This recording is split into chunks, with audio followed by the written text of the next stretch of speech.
Quiero que abras tu Biblia conmigo ahí en el libro de los Hebreos. Hebreos capítulo 10. Hebreos capítulo 10. El plasma sanguíneo es la porción líquida de la sangre. Cuando nos sacan sangre, lo que hace que la sangre sea líquida, es un elemento llamado plasma. En el plasma sanguíneo están contenidos todas las proteínas y los anticuerpos que nuestro organismo desarrolla. Son precisamente esas proteínas y esos anticuerpos que están dentro del plasma las que se utilizan para producir remedios que ayudan en el tratamiento de ciertas enfermedades. Mira, la terapia del plasma convaleciente, así se llama, opera bajo un principio muy sencillo. Cuando una persona se infecta de determinada enfermedad, de determinado virus, su cuerpo puede llegar a fabricar anticuerpos que combaten la infección y que lo ayudan a sanar. Después de que esa persona se ha recuperado de la enfermedad, esos anticuerpos que su organismo desarrolló quedan ahí flotando, por llamarlo de alguna manera, en el plasma de su sangre. Entonces son esos mismos anticuerpos los que se le pueden pasar a una persona enferma y ésta puede sanar. Durante la pandemia de la gripe española, ya en 1918, hace casi más de 100 años, más de 1,700 enfermos recibieron el plasma sanguíneo de personas que se habían recuperado de la enfermedad. Lo que sorprendió a los médicos de esa época fue que de esos 1,700, la gran mayoría se recuperó. ¿Todo por qué? Porque les proporcionaron, les transfundieron plasma de personas sanas que habían salido de la enfermedad. Eso fue en 1918, pero en 2002 hubo otra pandemia, una pandemia regional allá en Asia, la pandemia del SARS. Y en 2014 otra pandemia, pero ahora en África, la pandemia del ébola. ¿Qué fue lo que ocurrió? Que algunos médicos también quisieron combatir esas enfermedades, el SARS y el ébola, con plasma de personas sanas. Los resultados fueron muy alentadores. Ahora, aquí 2020, presente, la pandemia del coronavirus, COVID-19. Estaba leyendo algo muy interesante. Dice que médicos chinos de la Universidad de Zhejiang hicieron un experimento con pacientes muy graves de COVID. Ellos les transfundieron plasma sanguíneo de personas que habían sido infectadas con COVID, pero que se habían recuperado. ¿Cuál fue el resultado? De 17 personas a las que se les aplicó el plasma, todos salieron adelante. Ahora, se está desarrollando en China el poder generar más plasma, porque obviamente no es tan abundante, no todos salen adelante de esa enfermedad. Entonces están mirando cómo poder estar inyectando, no es la palabra correcta, más bien es transfundiendo plasma de personas sanas a personas enfermas. Mira, ya desde el Antiguo Testamento Dios había dicho algo respecto a la sangre. Dios dijo: la vida de todo ser viviente se encuentra en la sangre. Los médicos de las recientes épocas han descubierto eso que Dios ya había dicho antes por medio de su palabra. La vida de todo ser viviente se encuentra en su sangre. Ahora escucha, esa realidad aplica también para el mundo espiritual. La sangre puede combatir no solo las enfermedades y no solo la muerte física. La sangre puede llegar a combatir aún la muerte espiritual, pero no cualquier sangre, hermano. Tiene que ser una sangre muy especial, la sangre que corría por las venas de Jesucristo, el Hijo de Dios, esa sangre que fue derramada en una cruz. Esa misma sangre es la única que el día de hoy puede seguir combatiendo y venciendo pecado, enfermedad, muerte, destrucción. Esa sangre, en la sangre del Hijo de Dios hay vida que todavía puede ser transfundida a cuerpos y almas moribundos. Cuando Jesús murió en la cruz, hermano, cuando Jesús murió en la cruz, su sangre nos abrió un camino que antes había estado cerrado para nosotros, el camino a la presencia de Dios. Hoy quiero que abras tu Biblia conmigo, ahí en el libro de los Hebreos, Hebreos capítulo 10, en los versículos del 19 al 23, porque quiero predicarte un sermón al cual he puesto por título Camino de Sangre. Y quiero que vayas conmigo a Hebreos 10, versículos del 19 al 23. Dice así: así que, hermanos, teniendo libertad para entrar en el lugar santísimo por la sangre de Jesucristo, por el camino nuevo y vivo que Él nos abrió a través del velo, esto es, de su carne, y teniendo un gran sacerdote sobre la casa de Dios, acerquémonos con corazón sincero, en plena certidumbre de fe, purificados los corazones de mala conciencia y lavados los cuerpos con agua pura. Mantengamos firme, sin fluctuar, la profesión de nuestra esperanza, porque fiel es el que prometió. Amén, fiel es el que prometió. Aleluya. Y hoy quiero hablarte acerca del camino de sangre. Y quiero ir en primer lugar al papel de la sangre. Como te decía hace un momento, desde un principio, desde el libro del Génesis, Dios ya está dando una declaración muy importante. Él le dice a Noé: no coman sangre, Noé. Pueden comer la carne de los animales, pero su sangre no la pueden comer, porque la sangre es lo que contiene la vida de todo ser viviente. Dice: cualquiera que derrame sangre de un ser humano, yo demandaré de su mano la sangre de esa persona. En la sangre está la vida, dijo Dios. Pero aparte de eso, la sangre, sí, ese líquido rojo que sale de nuestras venas, la sangre se convertiría en un elemento muy especial en cuanto a la relación entre Dios y su pueblo. Te voy a explicar por qué. Mira, si tú vas al libro del Éxodo, en Éxodo capítulo 12, quiero que pongas mucha atención a todo esto que hoy vamos a ver. Porque te decía yo hace un momento, hoy voy a orar por enfermos, hoy voy a orar por gente que ha sido oprimida por el diablo, hoy voy a orar por liberaciones, pero todo esto no lo voy a hacer por mi propia cuenta, lo voy a hacer por la autoridad de la sangre de Jesucristo. Entonces necesitamos poner primero las bases muy firmes.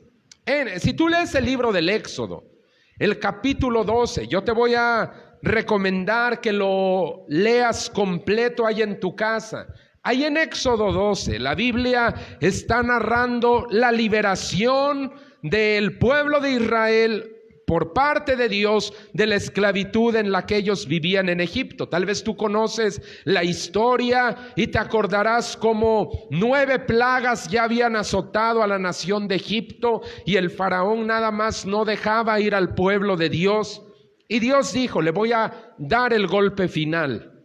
Esta noche, dijo Dios, voy a salir y voy a herir a todos los primogénitos de Egipto, desde el primogénito de aquel que está encerrado en una prisión hasta el primogénito del faraón que se sienta en el trono de Egipto. hoy voy a matar a todos los primogénitos.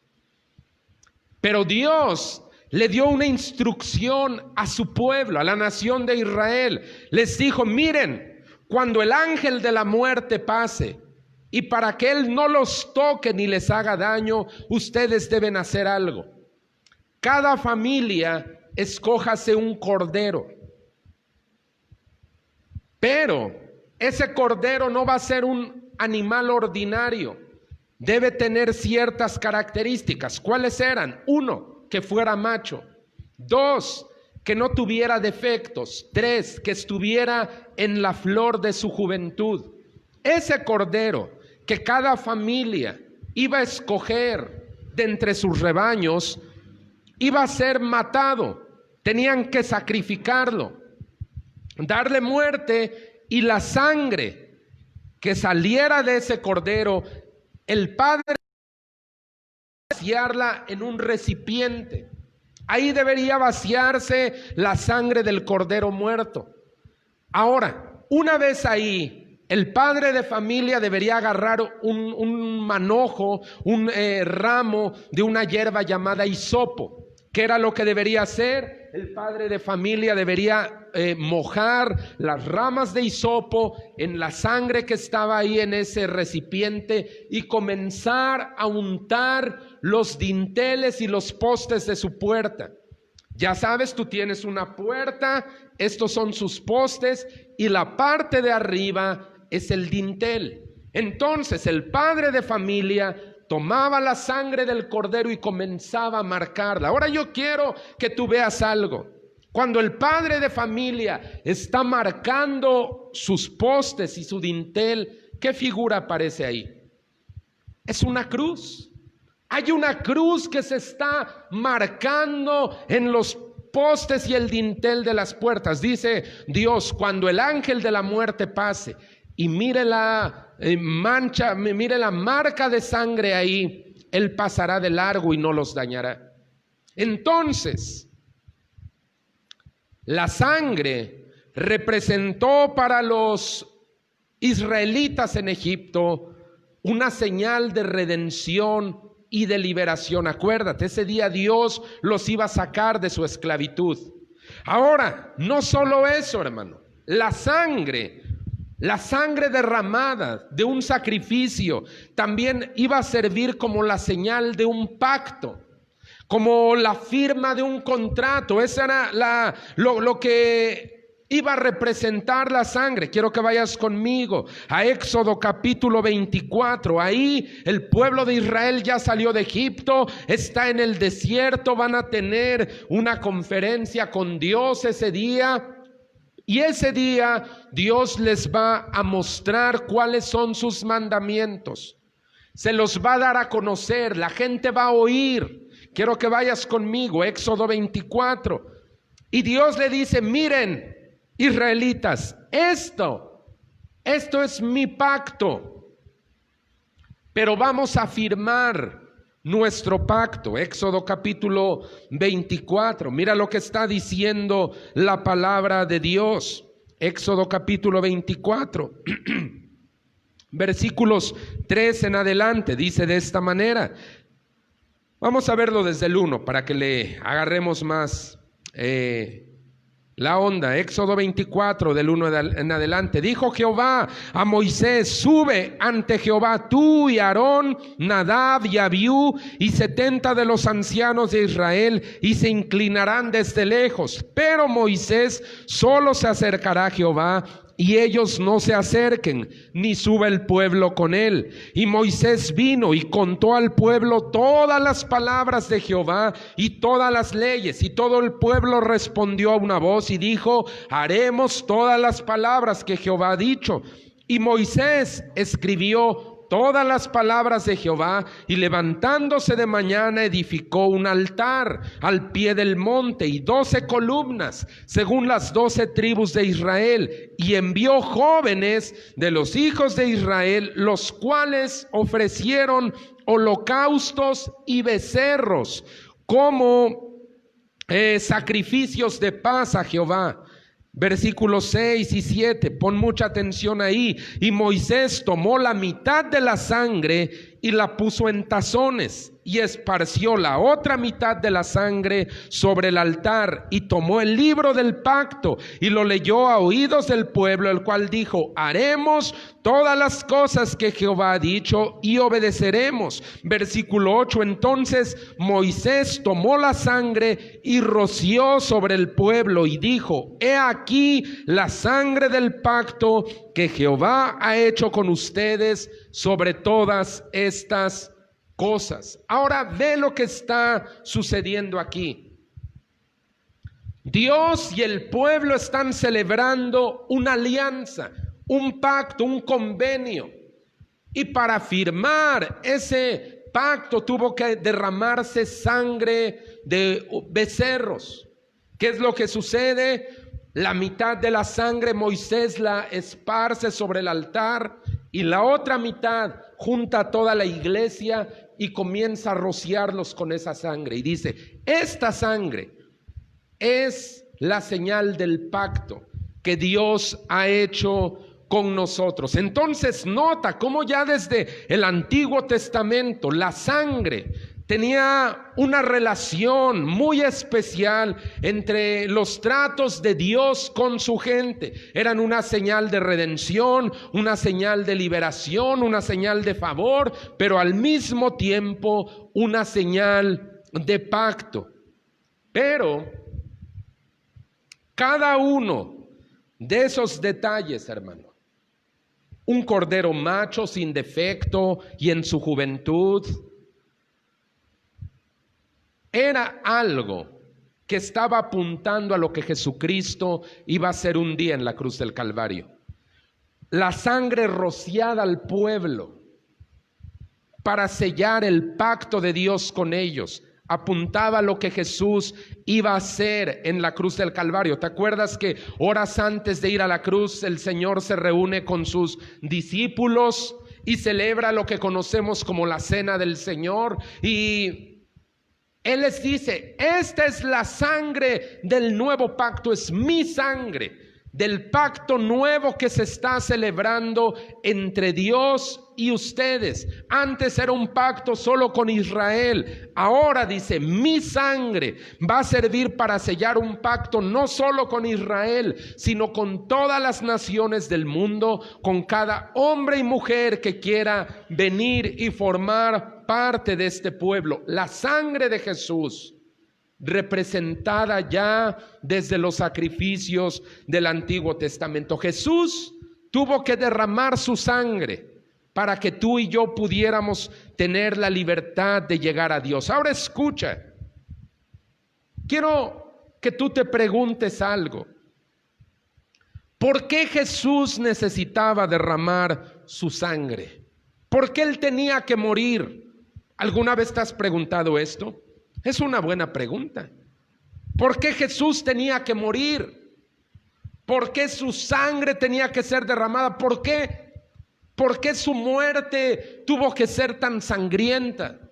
Probablemente Él iba a redimir al mundo, pero su muerte, tal vez uno diría, bueno, que no sea tan violenta, que no sea tan escandalosa, que no sea algo tan doloroso. ¿Por qué tuvo que Jesús morir una muerte tan dolorosa y tan cruel?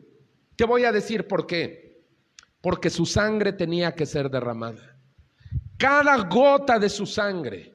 La Biblia dice que cuando Jesús ya había muerto, vino un soldado y le clavó una lanza en el costado, y ya solo salió las últimas reservas de sangre y agua. Era todo lo único que ya tenía el Señor dentro de su cuerpo.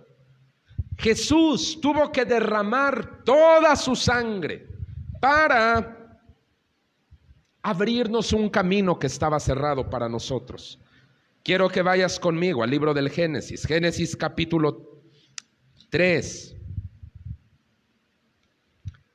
Génesis capítulo 3. Acá Adán y Eva ya han sido expulsados del jardín. ¿Te acuerdas? Ellos desobedecieron, ellos pecaron y Dios los saca jardín en donde se encontraban. Pero nota aquí algo muy interesante. Génesis capítulo 3, versículos 23 y 24. Dice de esta manera la palabra de Dios: y lo sacó Jehová del huerto del Edén, a Adán y a Eva lo sacó. Dice: y lo sacó Jehová del huerto del Edén para que labrase la tierra del que fue tomado. Y echó pues fuera al hombre y puso al oriente del huerto del Edén querubines y una espada encendida que se revolvía por todos lados. ¿Para qué? Para guardar el camino del árbol de la vida. Cuando Adán y Eva pecaron, el camino a la vida de Dios se cerró. Estaba bloqueado. No podíamos caminar por ese camino porque estaba cerrado a causa del pecado. Mira, sin importar la idea que tengamos al respecto, hermano, o los religiosos que podamos ser, lo que la Biblia dice de manera muy enfática es que el pecado y la desobediencia nos cierran el camino hacia Dios. Y ese camino solo puede ser abierto cuando se derrama sangre. Ahí en el libro del Éxodo, en el capítulo 4, hay una historia muy singular. Quiero que vayas conmigo porque te digo, estoy tratando de establecer las bases hoy para la sanidad. Allá en el libro del Éxodo, en el capítulo 4, hay una historia muy interesante. Moisés regresa a Egipto para liberar al pueblo, pero en el camino Dios se le aparece y le impide el paso. Es más, Dios quiere matar a Moisés. Es un pasaje muy singular. ¿Por qué Dios le está cerrando el camino a Moisés? Porque Moisés había desobedecido en algo muy clave. Éxodo capítulo 4. Quiero que vayas conmigo a versículos 24 al 26. Dice de esta manera: y aconteció en el camino, que en una posada Jehová le salió al encuentro a Moisés y quiso matarlo. Entonces Séfora, su esposa, tomó un pedernal afilado y cortó el prepucio de su hijo y lo echó a sus pies, diciendo: a la verdad, tú me eres un esposo de sangre. Y así le dejó luego ir. Y ella le dijo: esposo de sangre, a causa de la circuncisión. ¿Qué había pasado aquí? Moisés debería haber circuncidado a su hijo. Acuérdate, Moisés era hebreo, su hijo debería ser circuncidado como señal del pacto. La circuncisión era el corte en el prepucio de un hombre, derramamiento de sangre. Va Moisés con su familia y Dios le cierra el paso. Y dice: no vas a pasar por ahí. Es más, si quieres pasar te mato. Séfora agarra inmediatamente la onda. Dijo: oh, es por lo que hemos desobedecido. Y circuncida a su hijo ahí mismo.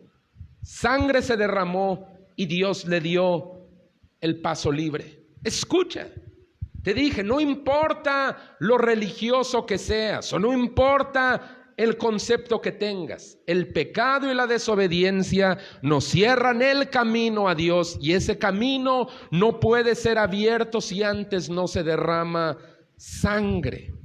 Escucha, solo la sangre de un sacrificio era la que le daba acceso a una persona al año a la presencia de Dios.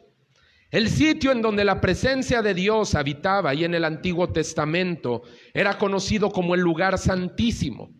Ahí en casa puedes leer Levítico 16 completo. En el lugar santísimo estaba el arca del pacto, el arca de la alianza. Nadie podía entrar a ese lugar. Había un velo que lo cubría, y antes había otras antesalas, vamos a llamarle. Estaba el lugar santo, estaba el atrio, estaba el lugar santo y estaba el lugar santísimo. Nadie podía entrar al lugar santísimo, nadie. Era un lugar en donde moraba la presencia de Dios y estaba totalmente cubierto. Nadie podía entrar, solo una sola, o nada más una persona, el sumo sacerdote de los judíos, y una vez al año. Él no podía entrar a la presencia de Dios cada que él quisiera o cada que él necesitara. Él no podía, estaba prohibido hasta para él. Ahora, cualquier persona del pueblo, ni soñando, podía entrar a ese lugar. Entraba a ese lugar y ahí mismo moría, porque la santidad de Dios inundaba todo ese lugar. Entonces, una vez al año, el sumo sacerdote tenía que limpiarse, lavarse, poner una ropa especial y entrar al lugar santísimo llevando un incensario. Ahora escucha, él tampoco podía entrar así como así. Antes de entrar, él debería ofrecer un sacrificio. La sangre de ese sacrificio era la que le daba acceso una vez al año, a él solo, al lugar de la presencia de Dios. ¿Por qué se ofrecía un sacrificio? Dice la Biblia, por sus pecados, por los pecados de su nación, porque cuando el sumo sacerdote entraba, lo hacía para interceder ante Dios por su gente. Todos los que no podían entrar, todos los que se quedaban afuera, el sumo sacerdote entraba y en nombre de ellos él hablaba con Dios. Pero como él mismo era pecador y su gente era pecadora, antes tenía él que sacrificar un becerro. Y con esa sangre era lo que le abría el camino para el lugar santísimo. ¿Qué nos indica eso? Que el camino seguía cerrado. ¿Por qué? Porque la sangre de ese becerro no alcanzaba para todos. No alcanzaba para entrar cada que quisieran. Era solo para una persona y una vez al año. Entonces, escucha, el camino seguía cerrado. En algunas partes de nuestro país y en algunas otras naciones como Filipinas o naciones de Centroamérica, durante Semana Santa hay personas que se flagelan las espaldas. Van en procesiones y se quitan la ropa y empiezan a flagelar sus espaldas. Otros caminan sobre espinas, otros cargan cruces muy pesadas y aún algunos más extremos dejan clavar sus manos y sus pies en cruces. Y cuando preguntas por qué razón ellos hacen todo eso, la respuesta siempre es para lavar mis pecados, para que Dios me perdone de mis pecados.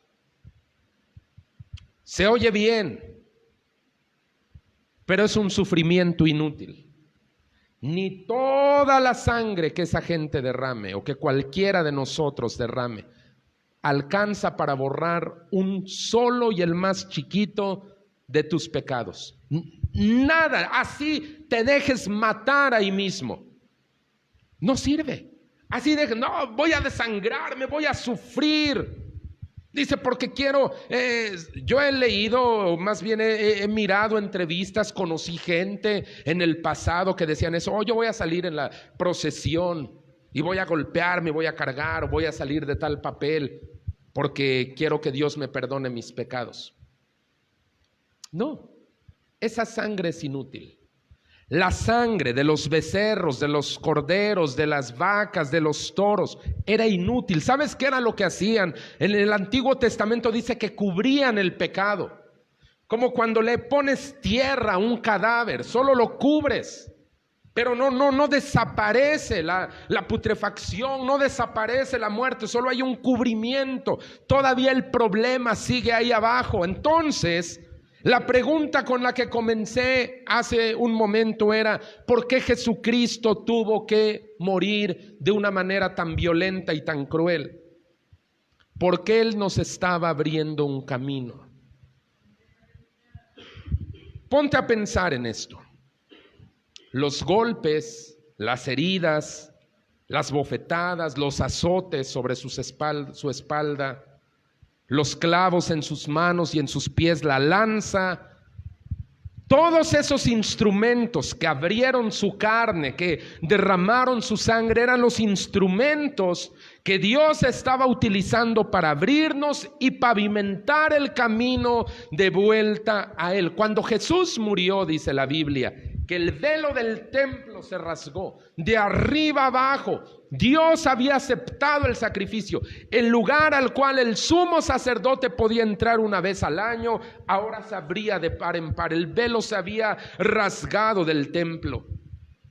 Ahora el camino estaba una vez más abierto. Y yo quiero que en esta mañana tú tengas conciencia de eso. Si Jesús no hubiese derramado su sangre, ni tú ni yo pudiéramos hoy tener acceso a Dios. No importa los religiosos que fuéramos, no importa qué iglesia iríamos, no importa lo que sabríamos en nuestra mente. Si Jesucristo no hubiese derramado su sangre a favor nuestro, el camino seguiría bloqueado. El pueblo de Israel era un pueblo religioso, era un pueblo que conocía la palabra de Dios, era un pueblo que trataba de obedecer con sus asegúnes, trataba de obedecer lo que Dios decía, pero ni todos sus sacrificios le abrían el camino de regreso a Dios. Tuvo que morir Jesucristo y derramar toda su sangre para que el camino fuera abierto. En nuestro texto principal de esta mañana dice: así que, hermanos, teniendo libertad para entrar en el lugar santísimo por la sangre de Jesucristo, teniendo libertad. Mira, imagina que tienes un problema muy grave, que alguien te quiere, no sé, robar tu pensión, quitar un terreno, meterte a la cárcel, qué sé yo, un problema muy grave. Y que tú pides audiencia con el presidente de la República para que él te ayude. Te aseguro que si el presidente de la República te dijera: ok, tengo 5 minutos para escucharlo, te aseguro que tú irías corriendo, te levantarías a la 1, 2 de la mañana, estarías formado en primera fila y estarías esperando ansioso a que el presidente de la República te diera acceso y diga: tengo 5 minutos, tengo una entrevista con el gobernador fulano de tal, así es que solo tengo 5 minutos para oírlo. ¿Qué harías tú? Te aseguro que, mira, tú estarías ahí puntual. Nuestro texto de esta mañana dice: así que, hermanos, teniendo la entrada abierta al lugar de la presencia de Dios por la sangre de Jesucristo, acerquémonos con corazón sincero. El presidente de la República, en un caso extremo, te atendería unos minutos. Dios está ofreciendo inclinar su oído, escucharte, no 5 minutos, no una vez al año, en el momento en el que tú y yo lo necesitemos. Y muchas veces desvaloramos eso. Muchas veces sí. Andas cargando tus problemas, tus enfermedades, andas cargando todas esas cosas que te agobian y no acudes al Creador del cielo y de la tierra, al Todopoderoso, al que puede hacer todo lo posible. Porque escucha, hay cosas que ni el presidente de la República te puede ayudar. Tal vez tenga buena intención o tal vez no lo sé. Pero imagínate que tú llegas muy enfermo. Presidente, por favor, ayúdeme. Por favor, me estoy muriendo. Y te diré: hey, ¿qué te pasa? Yo soy presidente, no soy doctor. ¿Por qué te acercas a mí? Y Dios dice: en mi mano está el alma de todo ser viviente. Escucha, hermano. ¿Qué te detiene a acercarte a Dios?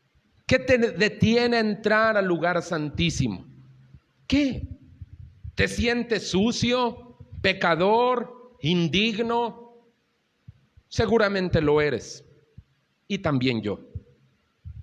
Pero, como Jesucristo ya derramó su sangre,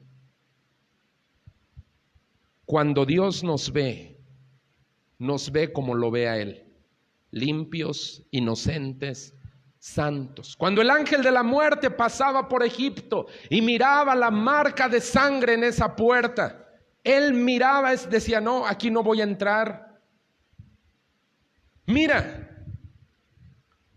para que recibas los beneficios que la sangre de Jesucristo ha concedido en nosotros, tú primero tienes que haber sido redimido por ella. Había algo más que sucedía ahí en la Pascua en Egipto.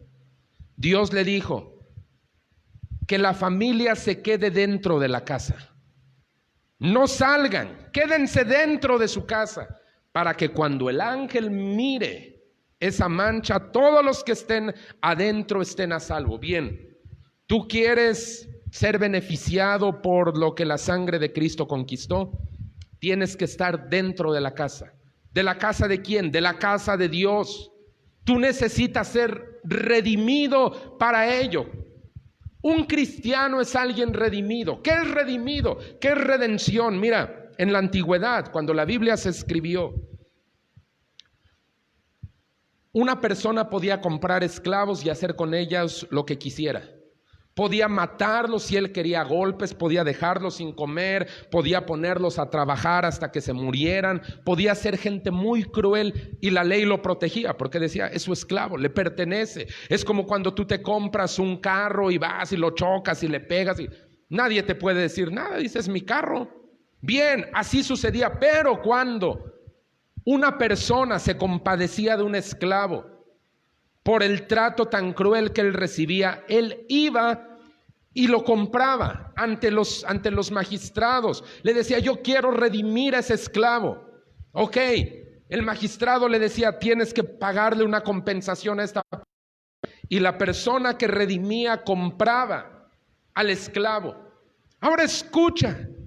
El primer beneficio que Cristo conquistó para nosotros fue que nos redimió. Ahí en Efesios capítulo 2, quiero que veas esto. Ya estamos por terminar, pero quiero que tú veas esto porque quiero que tú te beneficies hoy de lo que la sangre de Cristo ha conseguido para nosotros. Efesios capítulo 2, versículos 12 y 13. Mira lo que está diciendo la palabra de Dios. Si tú no eres cristiano en esta mañana, quiero que tú pongas mucha atención en esto. Y si tú si eres cristiano, Efesios 2, versículos 12 y 13, mira lo que dice, en aquel tiempo estaban sin Cristo, alejados de la ciudadanía de Israel, ajenos a los pactos de la promesa, sin esperanza y sin Dios en el mundo. Pero ahora, en Cristo Jesús, ustedes que en otro tiempo estaban lejos, han sido hechos cercanos por la sangre de Cristo.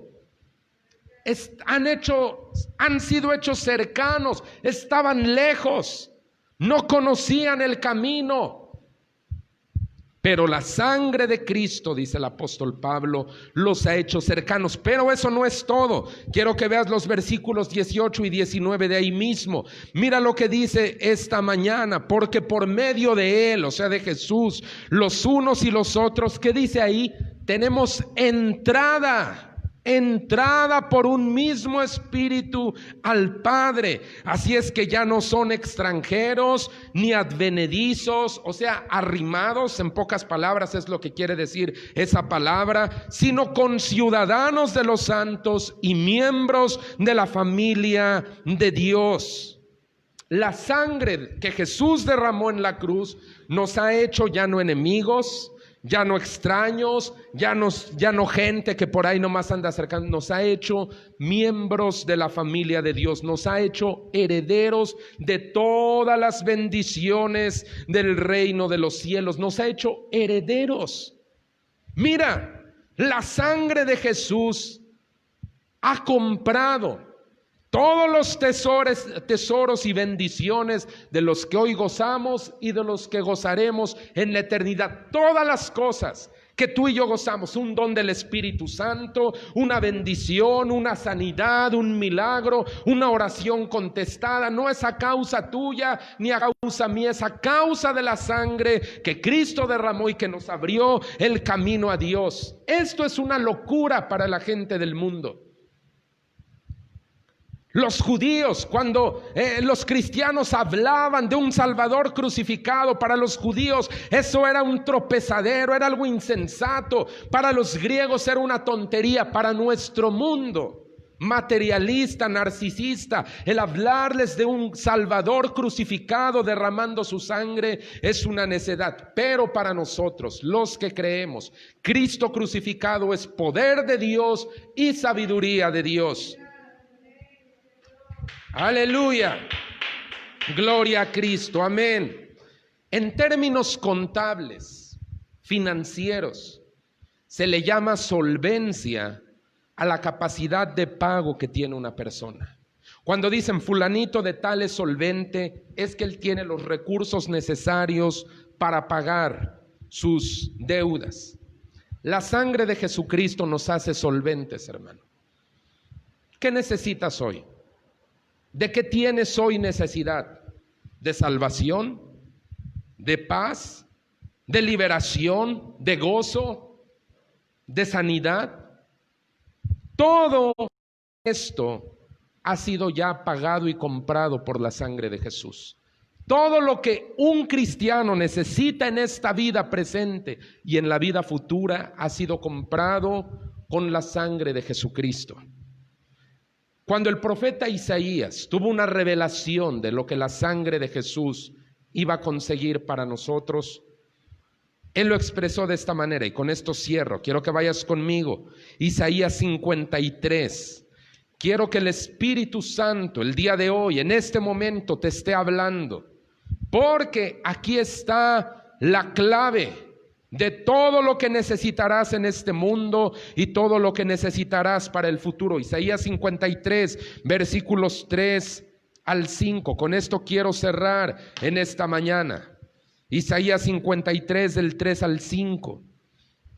Hablando del Señor Jesucristo en profecía, dice de esta manera: despreciado y desechado entre los hombres, varón de dolores, experimentado en quebranto, y como que escondimos de él el rostro, fue menospreciado y no lo estimamos. Ciertamente, o sea, con seguridad, convencido estoy de que llevó él nuestras enfermedades y sufrió nuestros dolores, y nosotros le tuvimos por azotado, por herido de Dios y abatido. Mas él herido fue por nuestras rebeliones, molido por nuestros pecados. El castigo de nuestra paz fue sobre él, y por su llaga fuimos nosotros curados.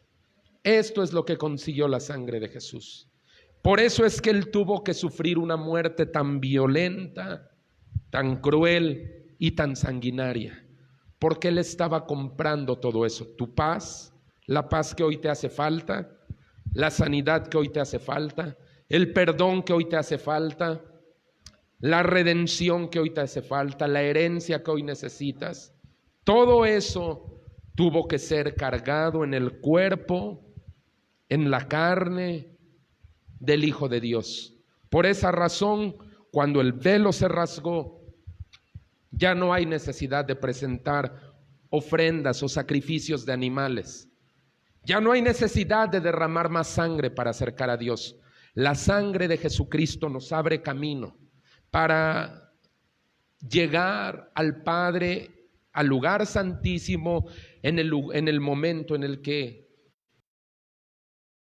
ya no hay necesidad de que tú te flageles, de que tú te golpees, de que tú hagas mandas, de que tú te sacrifiques y digas: oh, es para que Dios perdone mis pecados o para que Dios me escuche.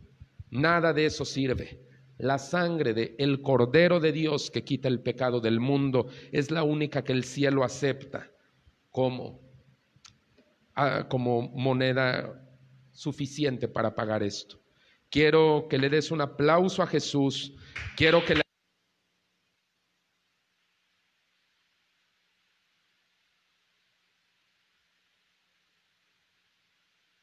quiero pedir toda cabeza inclinada, todo ojo cerrado en reverencia a Dios. Mira, hoy quise establecer primero las bases, hermano.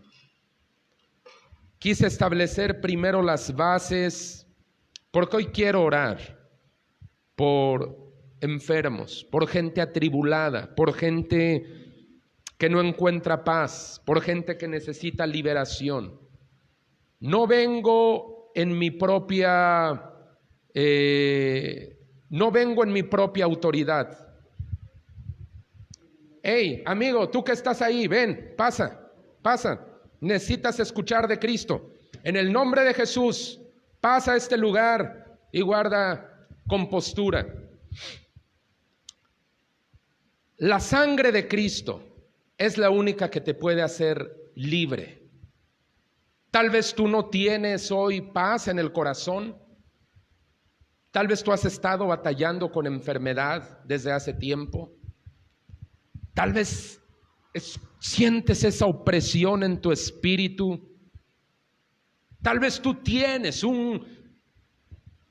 algo que no te deja fluir. Maldiciones hay sobre la vida de la gente.